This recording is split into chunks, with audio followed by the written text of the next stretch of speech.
tiene sus complejidades.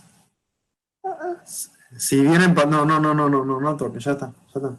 Si vienen participando, no, en serio te estoy diciendo, ya me puse a trabajar. Ya está. Me dejaste trabajar. Anda, dale. Chau. Sí. Bueno, ¿querés? Pero te quedás callado, ¿eh? Yo que vos preferirías jugar abajo. Bueno. eh, a ver, aproximación a la práctica docente tiene sus complejidades y igual me parece que son más creadas que otra cosa. Yo digo, asumo que están teniendo conflictos con aproximación porque no están participando.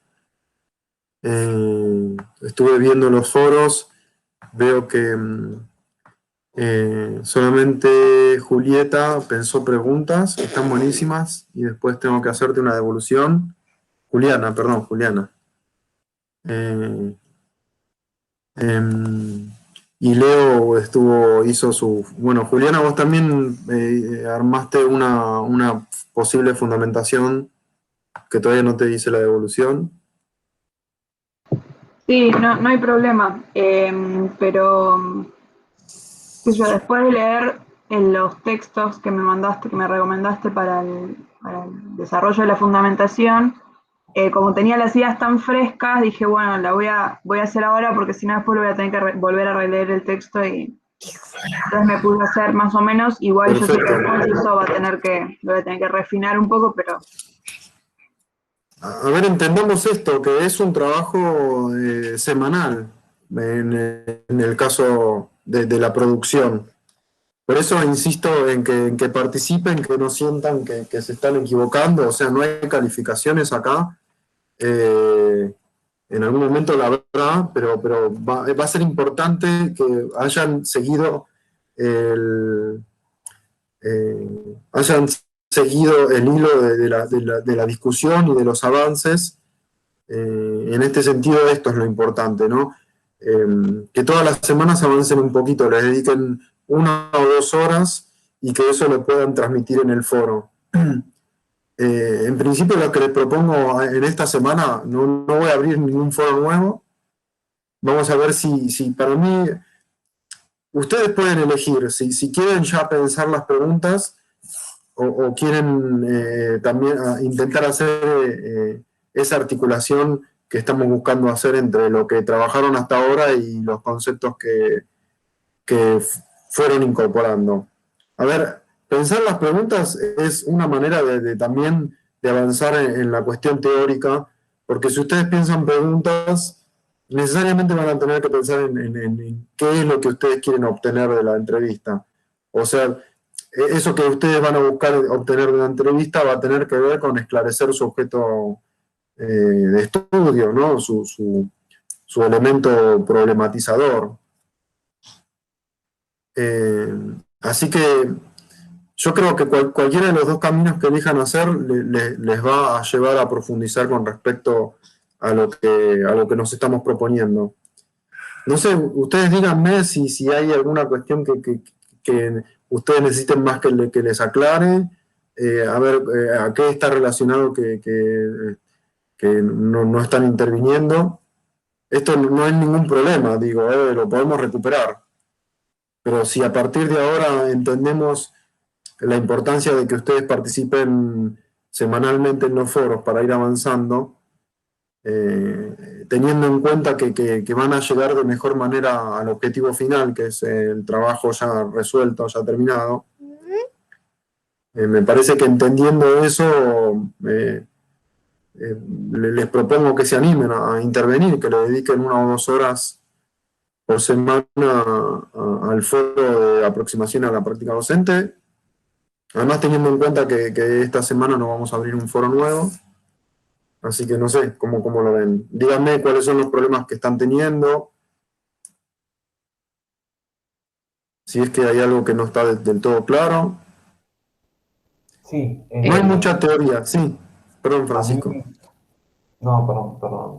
Me pasaba como Mariano que con temas laborales yo también me estuve mudando recién ahora más o menos me establezco, así que no te sientas muy especial, Guillermo, con todas las materias no igual en cuanto a la atrasada que estoy. Y no, pero ya a partir de esta semana no voy a tener problemas, por lo menos yo, para ponerme al día con todo. Así que está bueno que no hayas abierto otro foro, que no tengas pensado ahorita. Bueno, está bien. A mí me pasa igual. Es una cuestión de organización y de tiempos más que de comprensión de la propuesta. Si es eso, me quedo tranquilo, o sea, no es ningún problema. Pero por supuesto, si hay dificultades con la comprensión del contenido, o quizás ustedes particularmente tengan alguna dificultad con el contenido que les tocó, pueden que no se encuentren, que no les guste lo que les propuse que leyeran. También pueden leer los materiales que les propuse a sus compañeros, compañeras, a ver si les cautiva o les interesa. Si leyeron algún artículo o alguna nota periodística y les planteó eso, alguna reflexión con respecto a la educación y quieren hablar de eso, también pueden indagar con respecto a eso. O sea, pensemos que nosotros vamos a obtener datos de las entrevistas. Como mínimo voy a pedir 2 entrevistas para este cuatrimestre. En lo posible que sean las mismas. No te empieces, perdón. No te.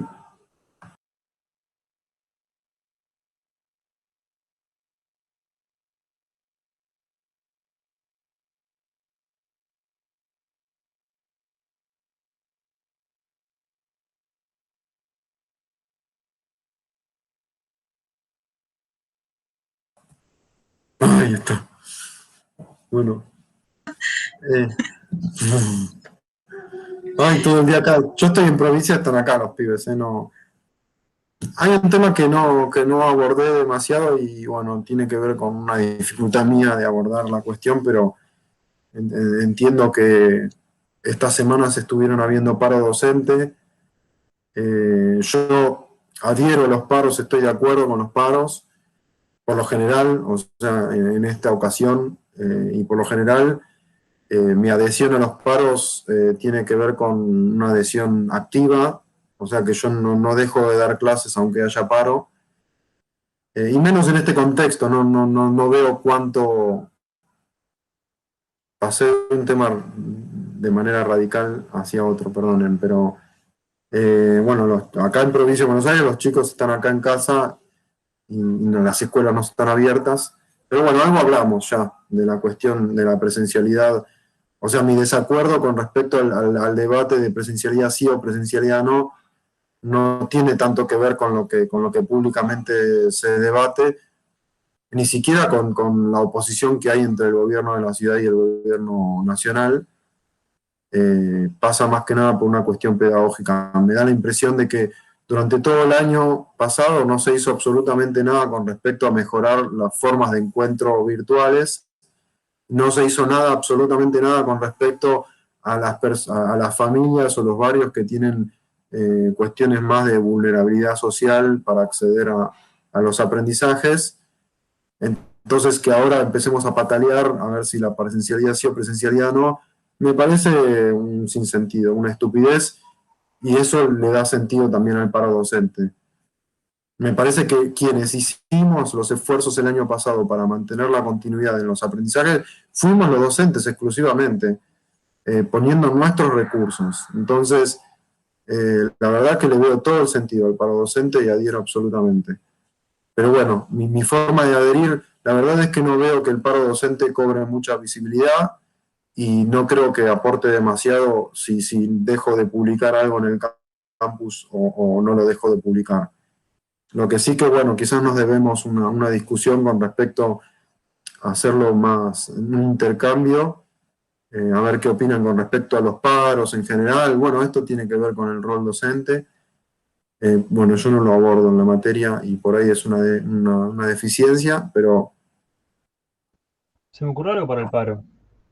Sí, a ver. Va a sonar medio fantasioso, pero así como cuando en una medida extrema se toma un colegio, ¿por qué no tiran abajo las webs de los campus virtuales? y dar opciones. Posta. Hay que ponerle guita a un tipo que sepa hacerlo, o tipa, y listo. Es la única Sí, manera de que más o una menos especie de hagamos como que. hackeo. Sí, sí, sí, liso y llano. Porque a ver, si a la gente que no se quiere, que no se está queriendo hacer cargo de nada, de más o menos emprolijar la. No emprolijar, de tomar las medidas que hay que tomar para lo que es la no presencialidad. Y ahora nada, que le dijeron a los docentes, a los directivos de los colegios, que le encuentren una vuelta de rosca a la presencialidad en vez de que lo piensen desde el Estado, desde los epidemiólogos y desde el Ministerio de Educación. Eh, Ay, qué boludo, perdí el hilo. Este, pero si a esa gente le da igual si estamos o no teniendo clases por Zoom, porque para ellos simplemente no hay clases, es volver a las clases, no es volver a la presencialidad para ellos. Hay que hacer un mínimo de ruido, sí o sí es hacer eso. Sí, sí, sí, me parece que cualquier medida tiene que tender a obligar a las autoridades a que resuelvan algunos problemas que tienen que ver con la no presencialidad y con la presencialidad. O sea, ya eh, fíjense cómo queda al descubierto la cuestión propagandística de la incorporación de la tecnología en la educación. O sea, si hubiera habido una incorporación tecnológica en serio en las escuelas, incorporar tecnología también en las familias, si hubiera habido en serio esta cuestión, si se hubiera trabajado en serio desde los gobiernos o desde las autoridades, eh, sería mucho menor el impacto de los aprendizajes durante la pandemia. Hubiera sido, digo. Y la verdad es que lamentablemente siempre terminamos encontrándonos con la realidad, golpeándonos en la cara. Sí, es así. Pero la consecuencia fue que la docencia en su conjunto fue la que vio cómo darle respuesta a la pandemia en función de los recursos que tenía. O sea, yo lo puedo decir con respecto a mi propio caso, eh, que tuvimos que entrar en gastos, como familia tuvimos que estar en gastos, diferenciar algunas prioridades, pelearla con otros laburos para que también nos permitan. Pero bueno, eso es todo un trabajo individual. La verdad es que de respuesta colectiva o de respuesta con respecto a las autoridades, poco para que podamos dar continuidad a la enseñanza. Creo que la. Sí, porque esta materia, profesor, sería taller de aproximación a la práctica docente. Si no estuviera la virtualidad, si no estuviera la pandemia, esta materia no hubiera sido así, ¿no? Y trabajo de campo, es un trabajo de campo esto. Lo que teníamos era observaciones de campo. Esta materia la tuve que modificar mucho más que didáctica en el aspecto de cómo llevarla adelante, sí. Es una adecuación. Hubiéramos hecho presencialidad de observación en un aula, en una escuela X, Sí. tomando datos puros de forma presencial, sería obviamente el dato de sensación personal más el dato de clase, y ahí se hubiera hecho la clasificación, ¿no? Exactamente. O sea, por un lado, obviamente tengo que citar a Elsie Rockwell, serían en las clasificaciones, de clase tópica, clase, sería, yo le digo secuencial, pero bueno, la tópica está la. A ver, los materiales que nosotros vamos a citar en nuestros trabajos son los materiales que tienen que ver con la problematización del concepto, del objeto de estudio. Ustedes no tienen, no es necesario que ustedes manifiesten o citen a los autores como Rockwell o como Susan De Angelis. Lo que nosotros hacemos en realidad es poner en práctica esos elementos que nos aportan Elsie Rockwell y Susan De Angelis. Con respecto al método, nosotros, a pesar de que estamos en la virtualidad y que no vamos a ir a ninguna escuela, ni vamos a encontrarnos con ninguna persona por el contexto de aislamiento, nosotros vamos a poner en práctica igualmente el método de recopilación de datos que nos ofrecen Rockwell y De Angelis. O sea, lo interesante acá quizás, con respecto a lo que planteas, Flavia, que es muy interesante, es que a pesar de la virtualidad, nosotros podemos tener esta experiencia metodológica, más allá de que no tengamos presencialidad. O sea, la verdad es que desconozco cómo lo resuelven otras materias. Seguramente que hay materias que son más complicados de adecuar en la virtualidad, pero bueno, se trata de una búsqueda. Yo no di ni didáctica ni aproximación a la práctica, los di de la misma manera el primer cuatrimestre del año pasado que el segundo, y para este cuatrimestre también volví a hacer modificaciones. O sea que en un sentido amplio, la verdad es que el contexto de la pandemia es desafiante pedagógicamente. Sí, sí, yo esta materia la tuve de forma presencial, bueno, en otro profesorado, y yo presencié sería un primer año de historia, y después presencié un terciario en el Normal 5, y taller representaba no solamente detectar la metodología, sino las sensaciones o incumbencias también que nosotros íbamos percibiendo de los alumnos, y las preguntas X que hacen el cierre de clase, perdón, las preguntas X no, las preguntas que, por ejemplo, el profesor tiene, sería una planificación, y a medida que se va desarrollando esa planificación, el alumno al preguntar, no es una lengua extranjera, no es en lengua castellana, es historia. Historia de primer año. Entonces, el alumno al hacer una pregunta hace un cierre, que Elsie Rockwell lo representa también muchas veces, por ejemplo, en lengua castellana, no es lo mismo dar que biología. Entonces, como la pregunta ya tiene un cierre, entonces queda como de alguna forma la idea ya cerrada, esa devolución que se hace o esa pregunta hace que el alumno de alguna forma ya aproxime al conocimiento, ¿no? En este caso de la planificación del docente.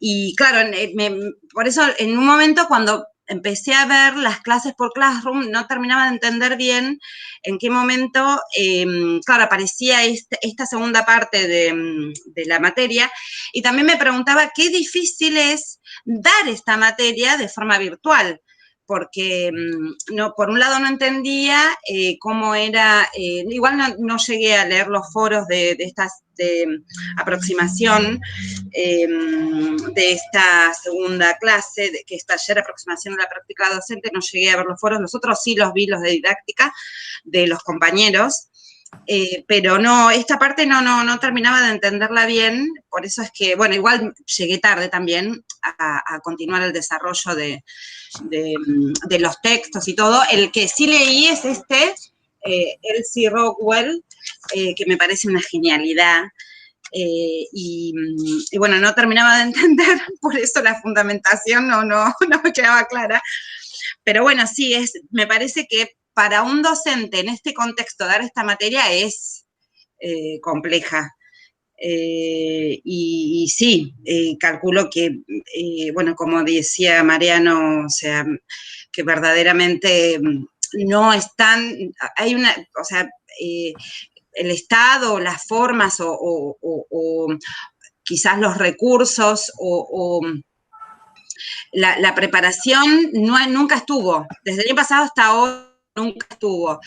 Llega el comienzo de clases y quedamos todos como a la deriva completamente, sumado a la segregación y a la vulneración de muchas muchos alumnos, ¿no? Pero bueno. Eso fue lo peor, que la parte epidemiológica también fue derivada a la cúpula docente. El Claro. Estado, chau, bien, gracias. No, es como que se dio vuelta y quedó como de otra forma, que no sé, de alguna forma, los alumnos, bueno, yo tengo una clase los lunes, hace 4 lunes que con este paro no se está dando clases. Yo hay veces me siento como alumna y hay veces me siento como docente, pero ¿en qué rol o en qué forma me pongo? Porque también los nenitos chiquitos, yo lo entiendo, pero también estoy afectada. Y un docente lo puso a debate, pero al final no dio la clase. Pero a mí se me suma que tengo que trabajar, entonces yo trataba de llegar los lunes, por ejemplo, a las 18 horas, y no llegaba. Entonces, hasta último momento yo acomodando, bueno, yo asisto a adultos mayores que están en situación totalmente vulnerables, muy solos. Entonces, la pandemia hizo que nosotros éramos los que vehiculizábamos los medicamentos y todo. Entonces, también tengo que acomodar algunas cosas, pero también estoy como alumna afectada, como futura docente, o que esto no genera y no aparece como que no las políticas de Estado no las ven y se genera como una especie de conflicto que en conclusión no se resuelve nada. Pero bueno, por eso sí, es que esto, el debate, viste, de paro sí o paro no, o las formas de manifestar un desacuerdo, es hiper complejo y genera muchas contradicciones. La verdad es que yo no lo tengo claro y por lo general soy comprensivo con respecto a las medidas de fuerza. O sea, si estoy clavado en un semáforo con un colectivo 3 horas porque cortaron la calle, y bueno, tiendo a ser más comprensivo que otra cosa. Y de hecho me molesta la gente que empieza a refunfuñar y saca como un montón de sentidos comunes que tienen que ver con la gente que está haciendo una medida de fuerza. Lo que interpreto es que no hay otras maneras. Si hay derechos que están siendo vulnerados, sea sea por acción o por omisión, ¿no? Porque si nosotros vemos el caso de la educación, más que nada en Capital Federal, yo provincia de Buenos Aires no conozco tanto, pero creo que el panorama tiene varias similitudes. Pero en Capital Federal ya se lleva muchos años de disminución del presupuesto educativo, y además de la disminución hay algo que se llama subejecución del presupuesto, que es que no se sabe qué se hace con la plata.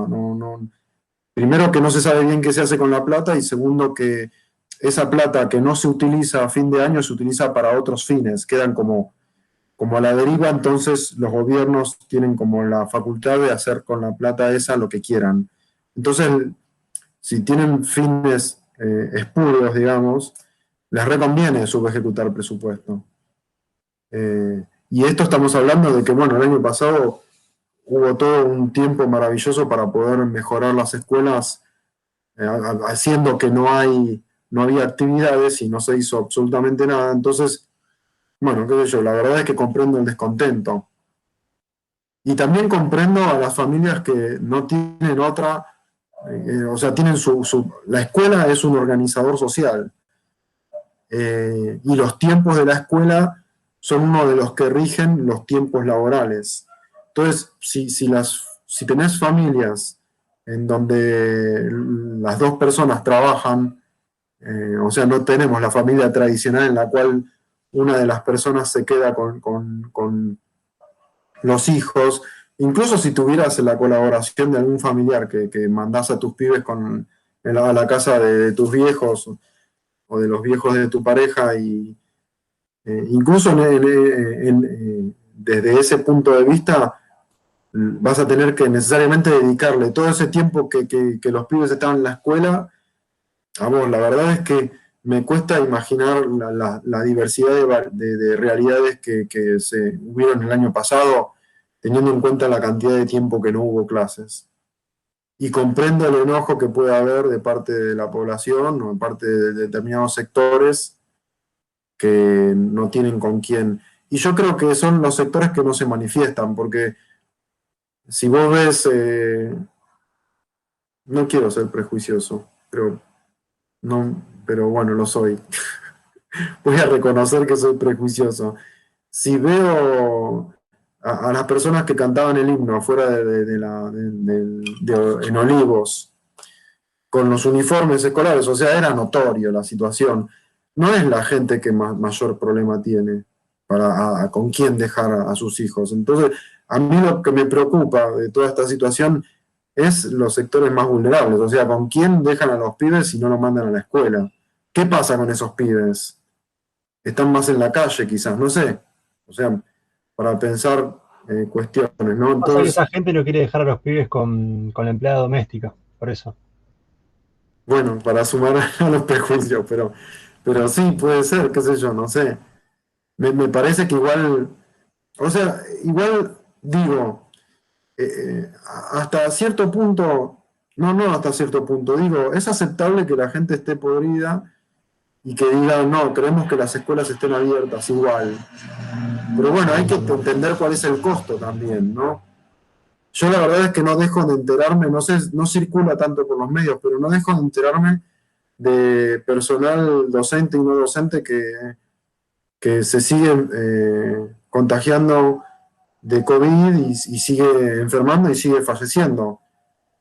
Y esto a ver, no creo que sea, o sea, se da la casualidad de que es porque hay presencialidad. Lo planteo como un problema, la verdad es que no sé la solución. Pero la verdad es que no sé si es mejor continuar con la presencialidad y con los protocolos. Me parecen bien los protocolos. Me parece bien las medidas de cuidado que hay. Pero también encuentro una serie de sinsentidos y de contradicciones. O sea, ¿por qué ahora es bueno la higiene? O sea, intensificar la higiene entre los protocolos. La verdad es que me llama poderosamente la atención. ¿Acaso antes no había? ¿Cuánto se puede potenciar el higiene? No sé. Estas y sentidos, o sea, cuando Buenos Aires empezó cuando el gobierno de la ciudad o el Ministerio de Educación de la ciudad empezó a presentar los protocolos y sumaba acciones, digo, el tema de las burbujas me parece bien, no es infalible, me parece bien entrar de manera diversificada y salir de la escuela de manera diversificada en diferentes horarios para que no hubiera aglomeraciones o para evitar las aglomeraciones. Bueno, no me quiero extender demasiado, pero o sea, simplemente me creía que estaba bueno plantear esta diversidad de posiciones y entender también por qué hay un paro docente. También, y bueno, ¿cuál es mi postura? También porque los docentes, también no todos recibieron las vacunas. Entonces, están el doble de expuestos. Hay muy poco porcentaje de docentes que recibieron las vacunas, muy poco. No sé la verdad cuál es el porcentaje, pero en principio no recibimos, los docentes no recibimos vacunas por ser docentes, sino por otras razones, por ser factor de riesgo, por edad, pero no estamos recibiendo vacunas por ser docentes. En Capital Federal creo que hay muy poco porcentaje de personas entre 60 y 70 años que recibieron vacunas y ni hablar del porcentaje entre esas personas que son docentes activos. Así que ni hablar de eso. El otro día, yo trabajo en un jardín en Capital y el otro día eran tantos los aislados en jardín que estaba yo sola con 10 chicos y la maestra auxiliar, ni la directora podía estar. Y no pudimos cancelar las clases, entonces estábamos dependiendo, porque nosotros, yo y la maestra auxiliar no tenemos la autoridad para abrir la puerta y despedir a los chicos y todas esas cosas. Entonces estábamos dependiendo que los de primaria me vengan a dar una mano a mí. Entonces es complicada la situación. Lo mismo cuando se cancelaron las clases y después en Capital dijeron no, no se cancelan las clases, era un domingo a las 10 de la noche y yo ya había grabado la clase para los que no pueden estar en ese horario y había planificado el PowerPoint para los que sí pueden estar en ese horario.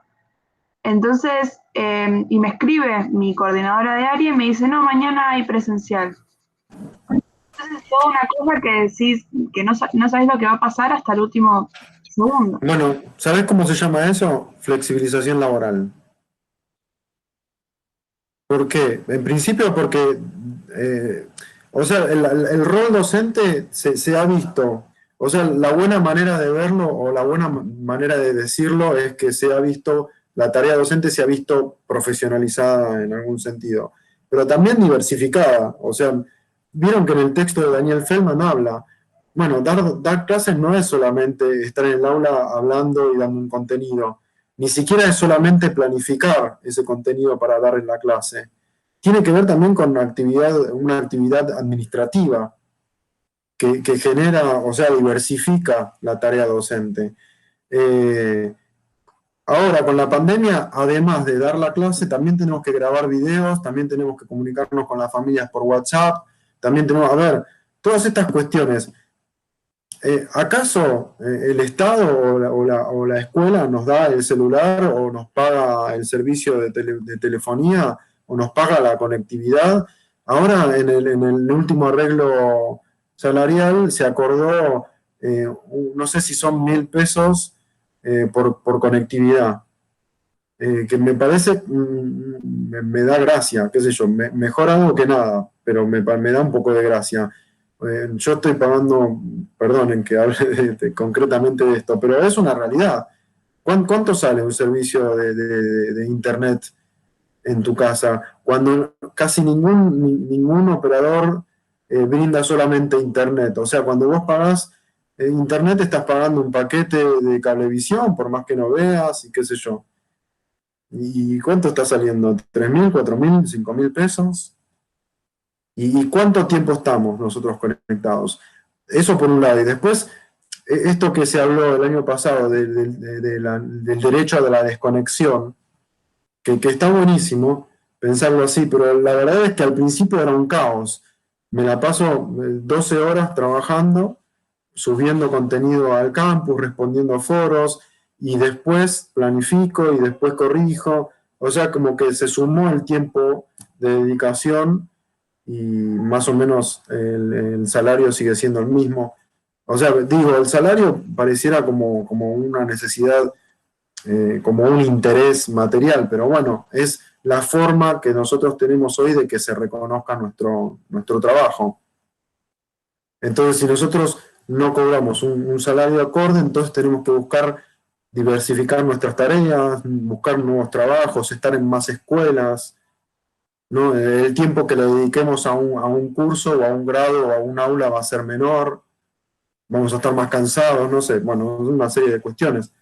Entonces, bueno, ahí quizás tiene un poquito de sentido cuando hablamos de los reclamos de los docentes, que me parece que son válidos y también son válidos los reclamos de las familias que quieren que se abran las escuelas.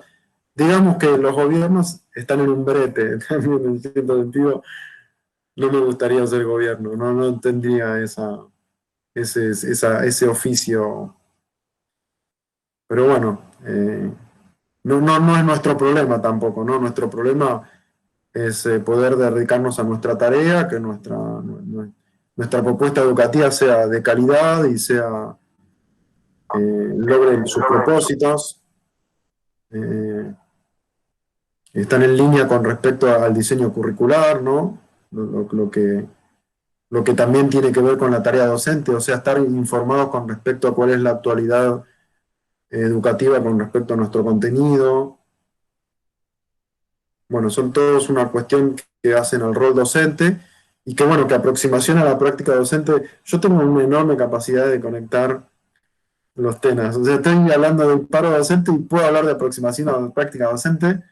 No me subestimen, no me subestimen. ¿Ustedes pensaban que yo me estaba yendo por las ramas? No. Ahí está aproximación a la práctica docente.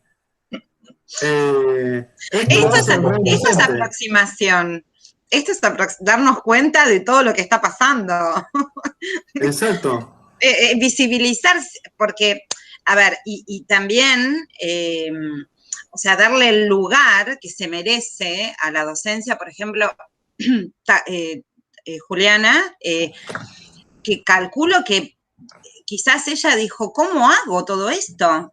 Con chicos ahí y que sos responsable y aparte si no te comprometes, también no sos docente. Entonces, como que, y a último momento fueron 2 lunes los que modificaron a último momento, y yo por dentro pensaba y decía, como yo no hago planificación, no, me encantaría hacer, pero no estoy capacitada, obviamente, pero digo, una persona que tiene que ir al otro día a trabajar, ¿cómo hizo?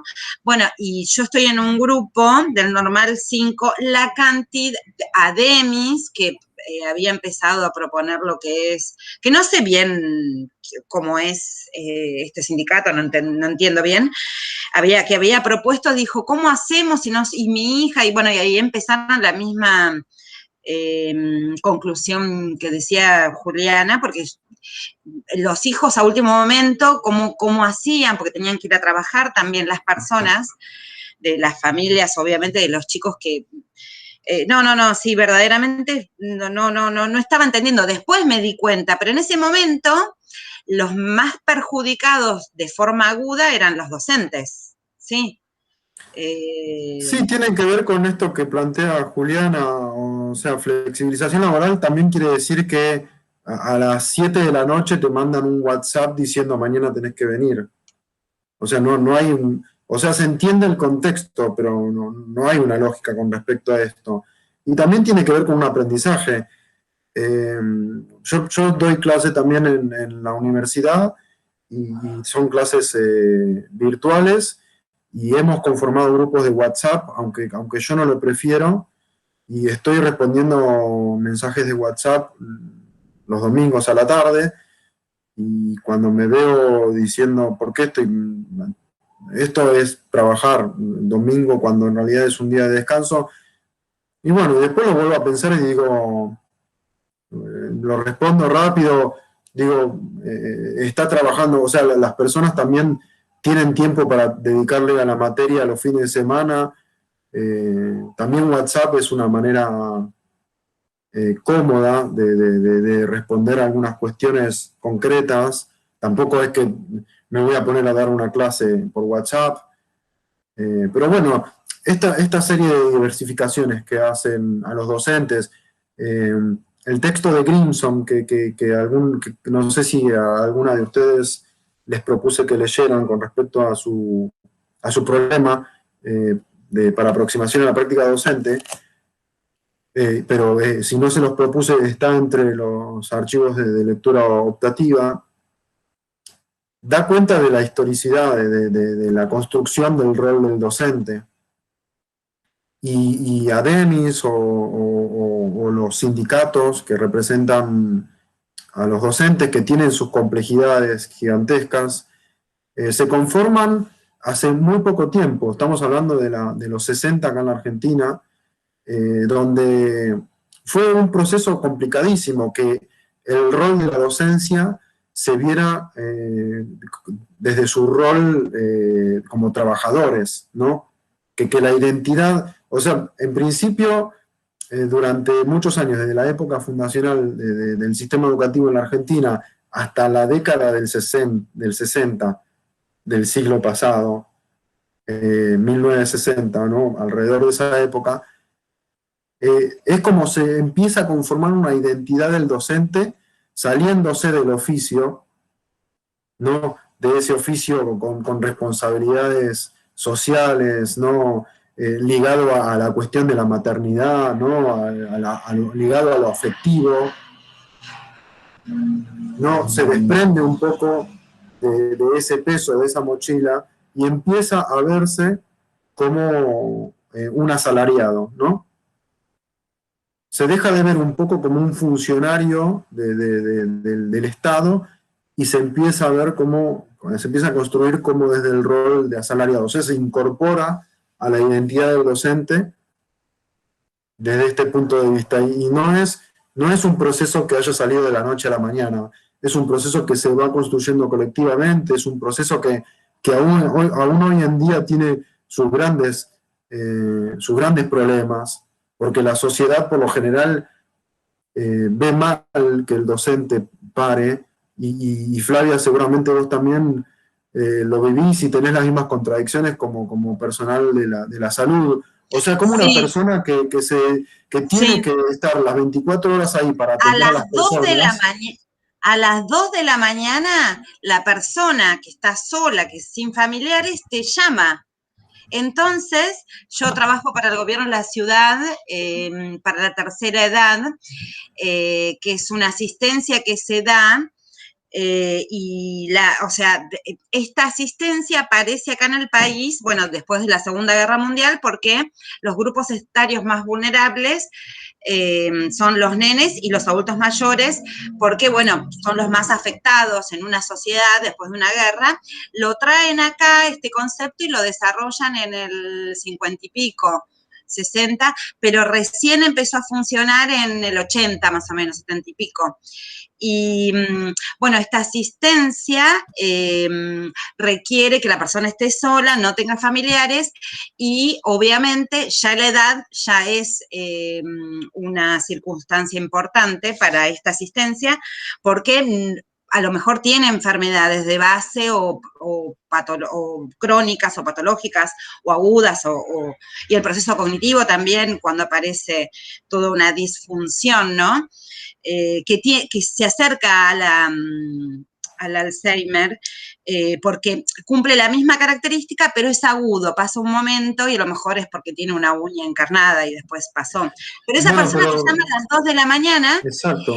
O Y sea, en el hay un requerimiento social en el cual, tanto en el sector de salud como en el sector educativo, las personas tenemos que estar, o sea, dejar nuestra entidad de persona de derecho, ¿no? Con respecto a nuestros derechos laborales. Básicamente lo que la sociedad requiere de nosotros es que abandonemos nuestra entidad como sujetos de derechos. ¿Por qué? Porque brindamos un servicio que puede concebirse como esencial. Pero esta construcción tiene su historia. Que nosotros podamos hablar de derechos laborales en educación y en salud tiene su construcción, ¿no? Y es interesante que nosotros conozcamos esa historia, porque así nos damos cuenta también de los por qué, de por qué. O sea, esto que hablaba Leo antes con respecto al eficientismo, ¿no? ¿Cómo nosotros podemos explicarnos que la certificación sea un elemento tan importante dentro de la educación, cuando en realidad no necesariamente se reflejan los saberes a través de una certificación?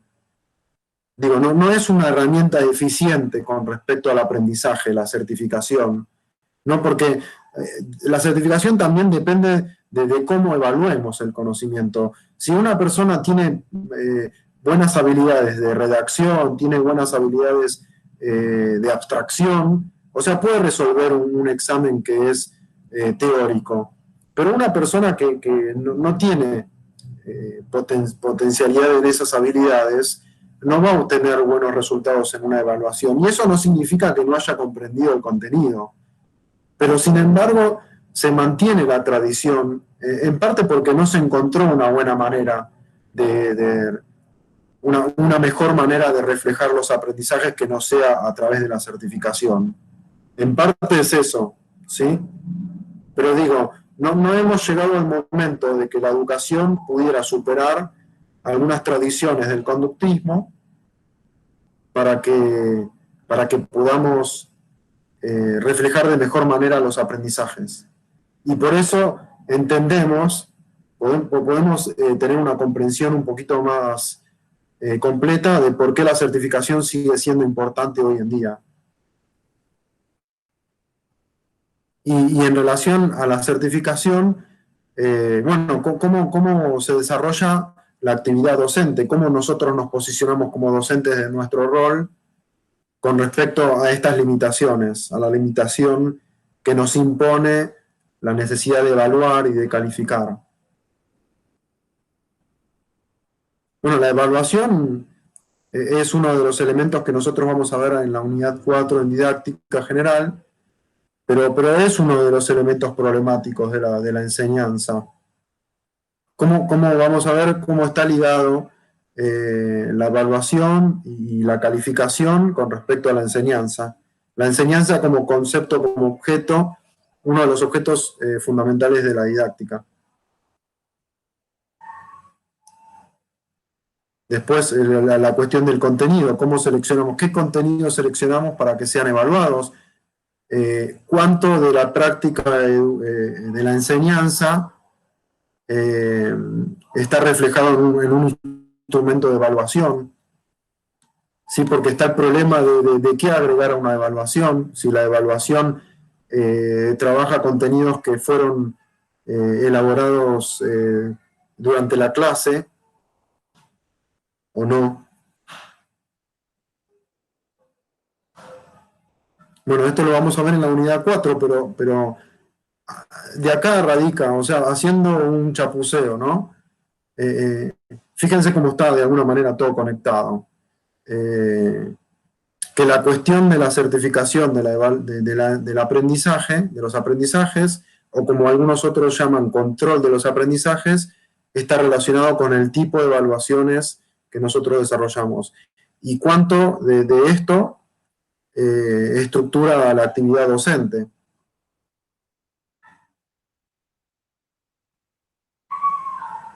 Bueno, no sé cómo, a ver, volviendo quizás a lo más básico de la aproximación a la práctica docente, que tiene que ver con la construcción de las preguntas y la construcción de la fundamentación. ¿Tienen alguna duda específica con respecto al contenido?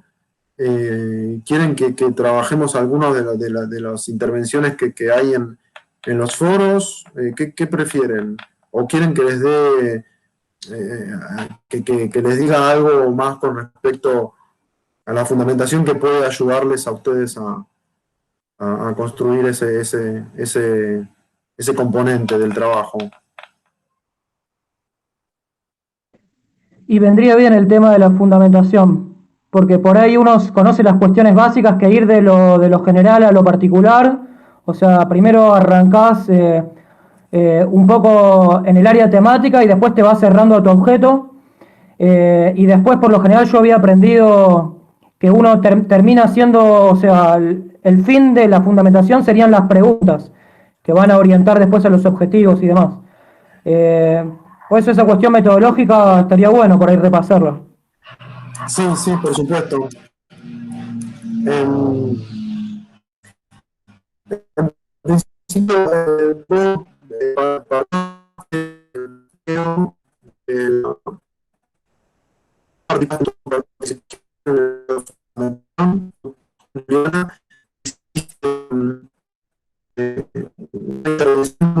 muy rica con respecto a lo que fuiste recuperando.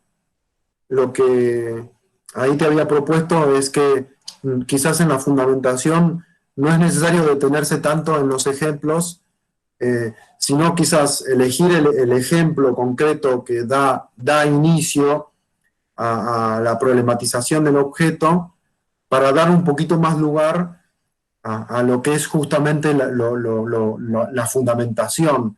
Y la fundamentación tiene que estar necesariamente apoyada en la teoría, en el trabajo de algún otro autor, algún otro investigador. O sea, la fundamentación tiene que ver con enmarcar nuestro problema dentro de un marco teórico. Me repito, soy redundante en esto, pero la fundamentación tiene que permitirnos a nosotros encauzar nuestro objeto de estudio dentro de un marco teórico. O sea, ese marco teórico es el eje que nos va a guiar en nuestro trabajo. Y ese eje lo marcamos en la fundamentación. A ver, voy a dar un ejemplo. Qué sé yo, insisto con la evaluación. O sea, mi objeto de estudio es la evaluación, pero evaluación, así dicho, es como muy general, ¿no? Entonces, yo trato de focalizar, digo, el problema de la evaluación para mí tiene que estar relacionado con qué relación hay de la práctica de la enseñanza con respecto a la evaluación. O sea, la práctica, fíjense, sigue siendo muy general. O sea, ¿a qué me refiero a la práctica? Bueno, me refiero a la práctica docente en el aula, la práctica áulica del docente. O sea, ¿qué ejercicios realizó un docente y qué de esos ejercicios están presentes en el instrumento de evaluación? Fíjense cómo voy focalizando. No sé si me puedo dar otro ejemplo si quieren. El tema de la estrategia docente. La estrategia docente, a mí, mi interés es indagar con respecto a la estrategia docente. Todavía muy amplio. Necesito focalizar. La práctica docente para mí está relacionada con los recursos, con cómo utiliza el docente los recursos que tiene a mano. Muy ligado al texto de Alejandro Spiegel, que ustedes todavía no lo leen, lo van a leer en la unidad 3, pero a algunos de ustedes les recomendé que lo leyeran. El texto de Alejandro Spiegel define a la planificación, define al docente como un compositor, define a la planificación como una composición, o sea, un docente compone, la composición está ligada a lo creativo, al aprovechamiento de los recursos que se tienen a mano, y pueden ser recursos simbólicos, pueden ser recursos materiales. Hablamos de que la docencia en la realidad utiliza hasta los conos del papel higiénico para dar clases. Y son recursos válidos. O sea, ¿qué hacemos? ¿Cuál es el propósito de incorporar un cono de papel higiénico en mi clase? Quizás si lo decimos en un contexto, no, digo, quizás si lo decimos descontextualizado hasta causa gracia, digo, qué pobreza, pero a ver, depende del uso que hagamos. O sea, si mis estudiantes logran adquirir un conocimiento que es significativo a través del uso del cono del papel higiénico, entonces estoy logrando mi propósito y estoy usando un cono de papel higiénico, no importa. O sea, ¿en dónde queda? Y a ver, y con esto quiero decir, el cono de papel higiénico pasa a ser un recurso pedagógico, deja de ser un cono de papel higiénico, es un recurso pedagógico. Y así con un montón de cosas que tenemos naturalizadas, la tiza y el pizarrón, el PowerPoint, el Meet. O sea, el Google Meet de por sí es un recurso pedagógico hoy en día muy, muy extendido, más que nada por el contexto de la pandemia, pero depende del uso que hagamos. Si seguimos, o sea, lo más probable es que un docente que tienda a centralizarse mucho en la actividad expositiva de un contenido y que no tienda a hacer partícipes a los estudiantes, a lograr un intercambio, un diálogo, a que ese diálogo sirva para hacer un diagnóstico con respecto a lo que puedo hacer yo con estos recursos y lo que puedo hacer yo con los contenidos, entonces puede seguir no teniendo ningún sentido como recurso pedagógico. Sigue siendo un programa, un software de la computadora que transmite una imagen y nada más. No sé si me explico. O sea, una persona que da de manera presencial, que abusa por ahí del elemento expositivo en una clase presencial, lo más probable es que lo siga haciendo en Google Meet. O sea, el recurso no modifica la práctica docente. Por eso digo, la práctica docente es contenido. La forma es contenido. O sea, como yo actúo frente al aula, sea por Google Meet, o sea de manera presencial, o sea por WhatsApp, es lo que yo voy a reproducir con respecto al contenido. Si yo monopolizo la palabra, si yo digo que esta forma de ver el contenido es la única, es unívoca, si no hay un ida y vuelta, es lo que quizás tenga más que ver con un enfoque ejecutivo. El enfoque ejecutivo, por lo general, está muy relacionado al conductivismo, y el conductivismo tiene que ver con eso. Hay una bajada de línea de determinado contenido, y ese contenido tiene que ser aprendido de esa manera. No está planteándose casi nada de la apropiación por parte de la otra persona del contenido, no está planteándose la cuestión de las diferentes perspectivas que pueden haber con respecto al manejo de ese contenido. Bueno, entonces si vemos a un docente que privilegia, que privilegie quizás el intercambio, y que ese intercambio le sirva para hacer un diagnóstico con respecto a la propia materia, al propio manejo del contenido, no si hay una centralidad con respecto al estudiante, que tiene que ver más con el paidocentrismo, tiene que ver más con las corrientes de pensamiento posteriores al conductismo. Entonces, es más probable, no quiere decir que sí lo sea, pero es más probable que entonces haya un trabajo diferente con respecto al contenido. Entonces, por eso es importante que nosotros busquemos hacer una fundamentación que enmarque de alguna manera nuestro problema. Y la verdad es que no espero algo muy extenso de parte de sus trabajos. O sea, en cierta medida porque tenemos muy poquito tiempo para elaborar este trabajo. Pero que sirva para que trabajemos en la cuestión metodológica. A ver, la cuestión metodológica acá está relacionada con las posturas de Elsie Rockwell y de Susan De Angelis. Sí, hay sin número de metodología para poder hacer un análisis con respecto a un problema en la educación. Pero nosotros vamos a hablar de estos dos, porque si nos extendemos demasiado tampoco creo que sirve. O sea, a mí me gustaría que ustedes desarrollen una forma de escritura más académica. Y lo académico tiene que ver con que fundamentemos en función a un concepto que ya está elaborado por otra persona, por un especialista. Y ahí es donde está el marco teórico. Y ahí es donde nosotros también nos alejamos o buscamos también poner el elemento del marco teórico alejado de la opinión, de la mera opinión. O de la mera experiencia de cada uno de nosotros. O sea, es importante la experiencia. Nosotros, ¿de dónde surge nuestro problema, nuestra problemática en la cual queremos indagar? De nuestras propias experiencias. Bueno, pero esas propias experiencias y nuestras propias opiniones o nuestros propios prejuicios los ponemos a prueba cuando le ponemos un marco teórico y cuando nos encontramos con la realidad. Y la forma de encontrarnos con la realidad para nosotros va a ser hacer unas entrevistas, ¿sí? O sea que acá de alguna manera están expuestos los porqué de estos pasos que vamos dando, de alguna manera.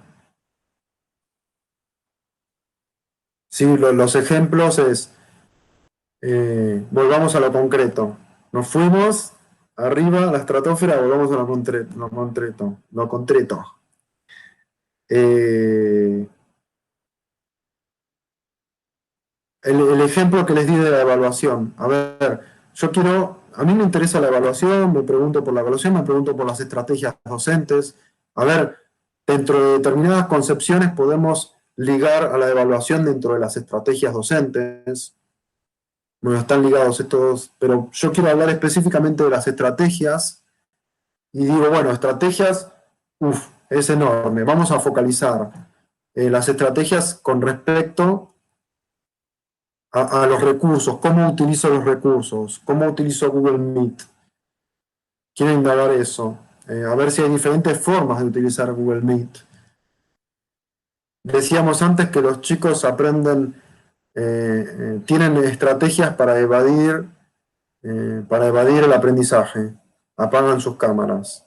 Bueno, los docentes también tejemos nuestras estrategias para aprovechar los recursos de mejor manera, de la mejor manera que encontremos. Y todo esto está muy ligado al propósito. Fíjense que el texto de Friesenmacher y Soltis no dejan de hablar constantemente con respecto a esto. Es importante que sepamos bien, que tengamos bien esclarecido cuál es el propósito.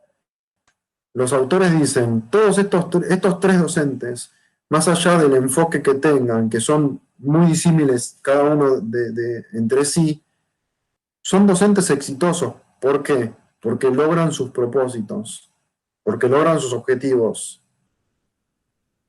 Entonces, y esto está relacionado con el currículum. Nosotros para entender una selección de contenidos tenemos que entender cuáles son los propósitos. Si nosotros queremos entender las estrategias que son posibles de ser desarrolladas por un docente, desde el rol docente, tenemos que entender el propósito.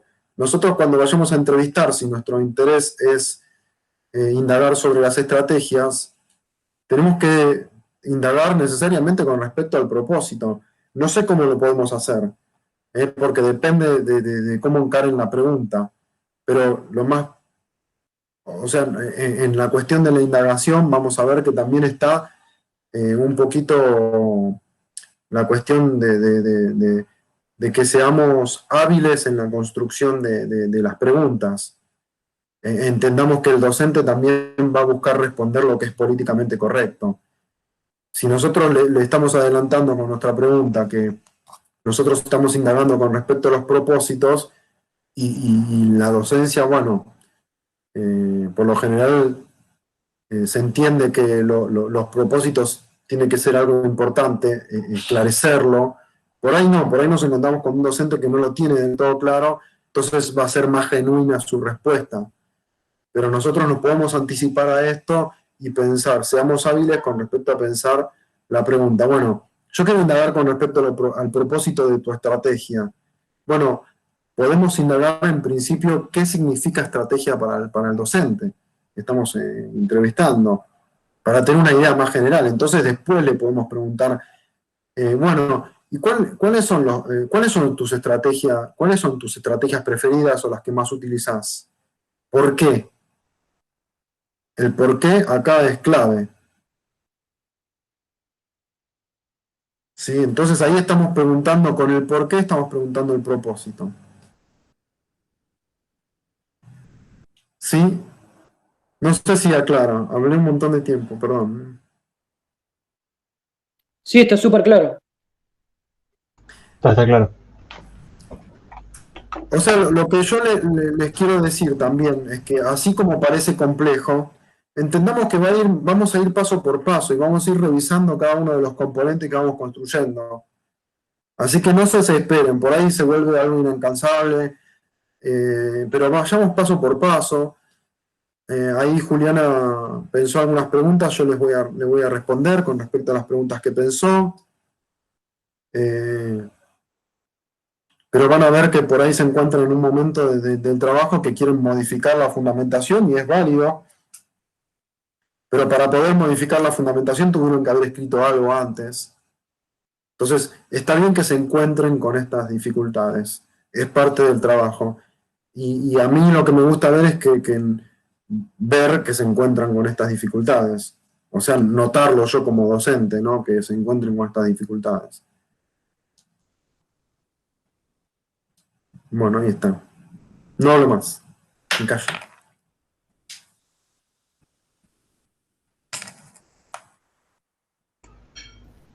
Yo tenía una duda que no tiene que ver con, bueno, capaz lo podemos relacionar con todo lo que dijiste, que es lo del WhatsApp. No para molestarte un domingo, sino porque dijeron que había un grupo hecho, cual yo no estoy. No sé si me puede Lo agregar. crearon hoy. Entiendo que lo crearon hoy. Ah, se creó hoy. Ah, ok, Sí. ok. A ver, yo me anoté la dirección. Lo creó Lucía, si no me equivoco. ¿Podés volver a publicar la... Sí, obvio. Me mandé el link por el chat de acá de Meet, ahora lo mando otra vez. Dale, gracias. En la clase grabada habían mencionado algo de. Va, en la anterior, la que no estuve, la primera sincrónica. Habían hecho otro grupo de WhatsApp, ¿no? Tipo, que no tenía que ver con la evaluación, sino en general de la cursada. Sí, habían hecho, creo que Juli hizo uno que que habían mandado por esa clase y ahora hoy creé otro especialmente para esto del parcial y las dudas con el profe. Yo ya me metí el que creaste vos, y que si me pasan, necesitamos acá. Ahí Buenísimo. Juli lo pasó. Gracias, Juli. Pero en los dos grupos está el profesor también. En Yo tengo, ahora me voy a sumar al grupo que compartieron ahora, me sumo y ya queda para la evaluación también. Pero sí, a ver, siéntanse libres. Yo tuve que correrme de mi prejuicio con respecto al uso de WhatsApp para la docencia, necesariamente. Así que bueno, acá estamos, incorporando la tecnología de diversas maneras. Está bien.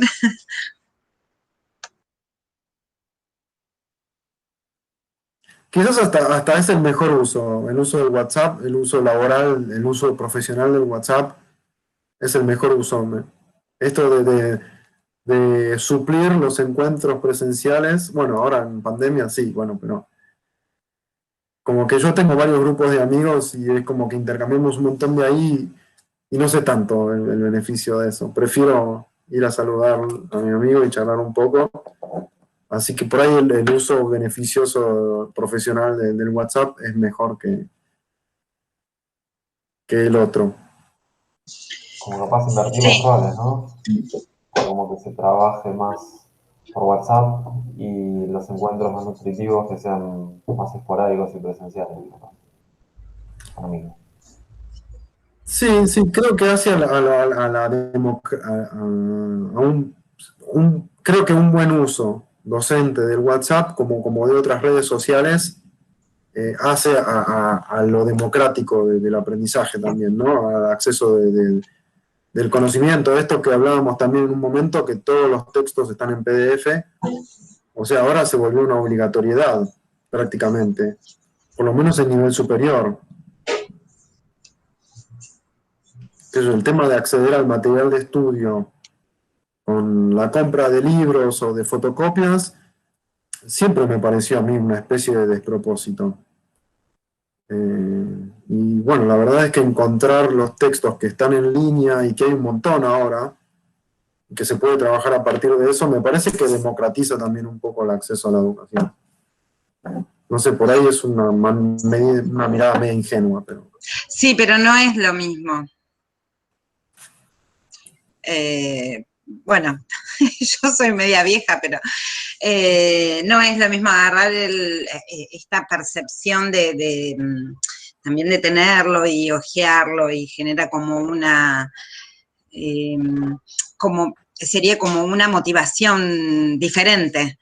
Sí. Y para los chicos... Estoy de acuerdo, ¿eh? Yo lo único que digo es que democratiza, que sea democrático es que haya más variedades, más diversidad de acceso al contenido. O sea, yo estoy en contra de que la virtualidad reemplace a lo material. Como que aparte me parece un imposible, ¿eh? O sea, no sé si recuerdan, pero cuando empezó a ver los diarios, los medios de comunicación, empezaron a aparecer las plataformas informativas. Decían, el diario va a desaparecer. Y no desapareció, los kioscos siguen existiendo, la gente sigue comprando diarios, pero también sigue informándose a través de Internet. Sí. Se transformó, el diario ahora es técnicamente lo que uno ve en la web, es el diario. Sí, básicamente es lo que se publica en el diario y de hecho tiene como esa simultaneidad que nos atrapa, ¿no? O sea, la cuestión de la simultaneidad es una cuestión propia de la construcción de las identidades a través de la virtualidad. O sea, los jóvenes, muchos de ustedes, que nacieron con herramientas virtuales o que se criaron o maduraron, atravesaron un periodo de maduración con la presencia de Internet, genera esta necesidad, o quienes tenemos hijos chicos también lo vemos, genera esta necesidad de obtener un resultado simultáneo, como lo brinda Internet, o obtener esa fantasía de simultaneidad, porque ¿qué es lo que obtenemos en Internet? Hasta nos molestamos porque alguien tarda mucho en responder un WhatsApp, no sé si les pasa. O sea, ¿por qué están esas tildes grises todavía? Mirá ya. Y no, qué sé yo, pasaron 2 minutos, por suerte está la hora en la que publicaste. Entonces vos decís, no, bueno, está la posibilidad de que cobremos conciencia y digamos, bueno, le daremos tiempo para que lea el mensaje, ¿no? Pero fíjense esa impaciencia de recibir una respuesta simultánea y urgente. Es algo que yo creo que se construyó mucho con la presencia de las redes sociales y que forma parte de nuestras identidades hoy en día.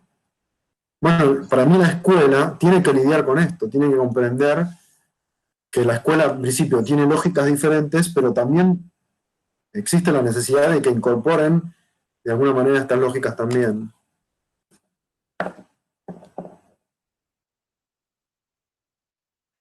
Bueno, podemos estar todos, yo estoy recopado, pero también tenemos que tener en cuenta que el tiempo pasa.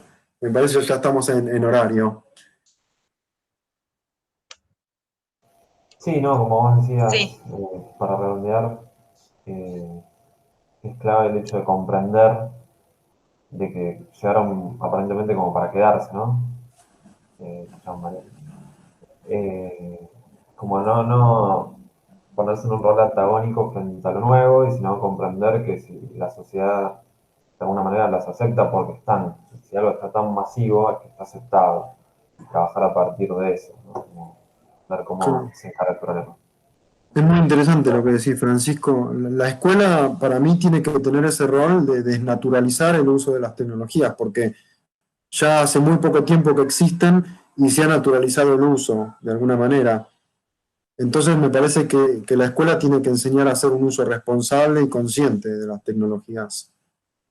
Incluso con el tema de compartir información, qué información se comparte, a través de qué redes, ¿no? Y cuáles son los peligros de compartir determinada información. Me parece que para las infancias y las adolescencias esto es clave.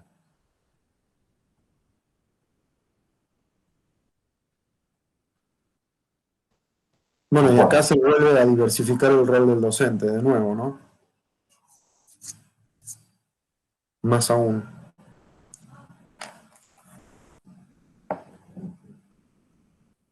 Bueno, me pondría a cantar una canción de Queen, Don't Stop Me Now.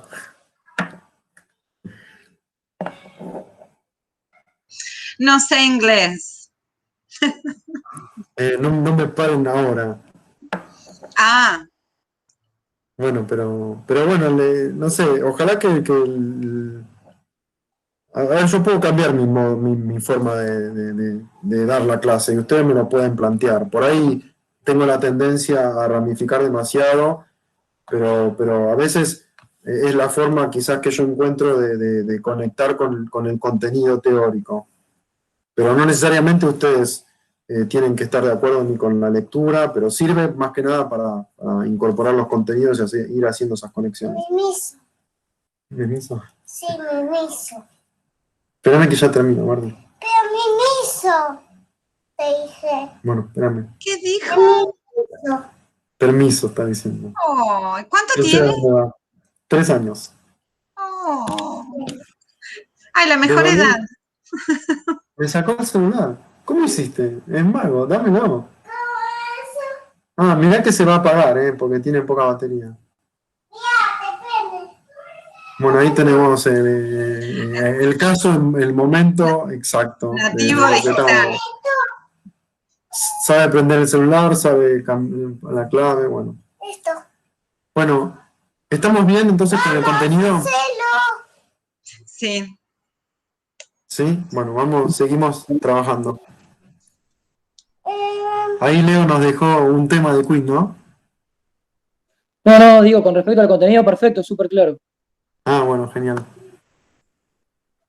Bueno, Francisco dejó temita de Queen para verla después. Sí, temita. Gracias, Francisco. Bueno, seguimos trabajando, ¿sí? Muchas gracias. Estamos trabajando. Nos Sí, vemos. gracias. Chao, buena semana. A todos. Chau, gracias. Chao. Buen fin de. Igual, gracias.